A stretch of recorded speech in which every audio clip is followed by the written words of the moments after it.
In 6 minutes, you'll know exactly where your English stands. Not where you think it is, where it actually is. I'm going to tell you a true story. You're going to read it with me 3 times. Once as a beginner, once as intermediate, and once as advanced. By the end, you'll see exactly how far your English can go. Hi there, my name is Anna. I'm an English fluency coach and I've helped thousands of students to grow in confidence and achieve their English goals. If you need my help, then please use the link in the description and join my newsletter, The Fluency Fix. In June 2026, something happened in UK politics that perfectly sets the stage for me to teach you some brilliant English idioms. And by the end of the video, you will be reading at an advanced level. Let's start at the beginning. This is English for beginners. Short sentences, simple words, easy to follow. In June 2026, Keir Starmer was the Prime Minister of the United Kingdom. He was having problems at work and people thought he would leave his job. Everyone was waiting to hear what he would do. Starmer wanted to tell people about his resignation in his own way. He prepared important words to say. But on Sunday, Donald Trump posted on the internet about Starmer's resignation. Trump told everyone that Starmer would leave before Starmer could say it himself. This was a big problem. Starmer wanted to announce his resignation himself, but Trump told the world first. Trump jumped the gun. He did something too early at the wrong time. Starmer could not announce his resignation the way he wanted because Trump had already told everyone. It was not polite and it was not the right time. Okay, you understood the story. You followed it all the way through. So now let's add more detail and level up. This is the same story, but we've got more descriptive language, more natural phrasing. Listen carefully to the difference. In June 2026, British Prime Minister Keir Starmer was facing mounting political pressure. There was widespread speculation about whether he would resign, and journalists and political commentators were eagerly waiting for his announcement. Starmer had prepared a serious, dignified statement to explain his departure, but he hadn't publicly announced anything yet. However, on Sunday, the 21st of June, Donald Trump posted on Truth Social before Starmer had a chance to make his announcement.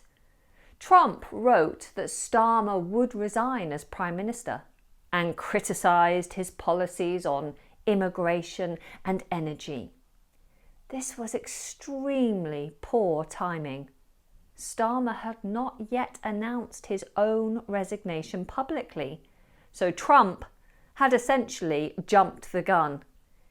He had revealed the news prematurely and ruined Starmer's carefully planned moment. Starmer had spent time preparing his words and waiting for the right moment to speak, but Trump's post on social media took away his opportunity to announce it himself. It was an awkward and tactless move that left Starmer unable to control the narrative around his own departure. Did you notice the difference? In the beginner's version, we said Trump was not polite. Here we say it was tactless. We didn't just say Starmer had problems at work. We said he was facing mounting political pressure. Same story, but more sophisticated words. All right, you're reading like a confident learner now. You're picking up nuance. You're understanding the context. Are you ready for advanced level English? This is the same story again. Here we go. In June 2026, British Prime Minister Sir Keir Starmer found himself at the epicentre of intense political scrutiny following a series of controversial decisions. Speculation mounted regarding his imminent departure from office, and the atmosphere at Westminster was thick with anticipation. Rather than orchestrating his departure with gravitas and composure one might expect from a sitting Prime Minister, Starmer's carefully curated resignation announcement was inexplicably preempted by none other than Donald Trump, the President of the United States. On Sunday, the 21st of June, before Starmer had made any public declaration, Trump posted on Truth Social detailing Starmer's impending resignation, coupled with barbed criticisms of the Prime Minister's immigration and energy policies. This egregious breach of diplomatic etiquette exemplified what many regarded as a flagrant overreach. Trump had, in colloquial parlance, jumped the gun. Starmer, having meticulously prepared a dignified statement and awaited the opportune moment to address the nation, found his carefully orchestrated exit undermined by an American president's impulsive social media intervention. The incident served as a stark reminder that even the most significant political transitions can be derailed by poor timing and a lack of discretion. See what happened there? We went from Trump told everyone first to Trump's impulsive social media intervention inexplicably preempted Starmer's carefully orchestrated exit. Same event, completely different levels of English. In 6 minutes, you read the same story 3 times, but notice how differently you understood it each time. When you understand the context, then everything else starts to fall into place. Now, we'll look at the language itself, and I want to focus on one key phrase: to jump the gun. To jump the gun basically means to do something too early or at the wrong time. But if I was explaining it to an intermediate student, I might say that this means to act prematurely, before the appropriate moment arrives. But if I was explaining this in an advanced way, I could say to preempt an announcement with premature disclosure. So all we've done here is take one idiom and show 3 different ways of expressing it. As you progress, you don't just learn new words, you learn different ways to explain the same thing. And there are plenty of other great ways to talk about what this story represents. We could use the word to resign, to step down, or to bow out when talking about Keir Starmer leaving his job. Or you could talk about what President Trump did. He let the cat out of the bag. Or you could use to steal someone's thunder. Trump stole Starmer's thunder. He made it all about himself rather than about Keir Starmer. Or you could say to beat someone to it. Trump beat Starmer to it. He acted before Starmer could. Each one of these phrases opens up new possibilities for how you can express yourself.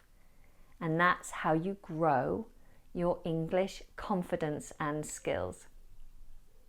To feel more confident and comfortable on your road to fluency, it helps to take a story like this, to read it through once and then work on understanding the structure, the vocabulary, and then to go back and read it again, understanding more the second time.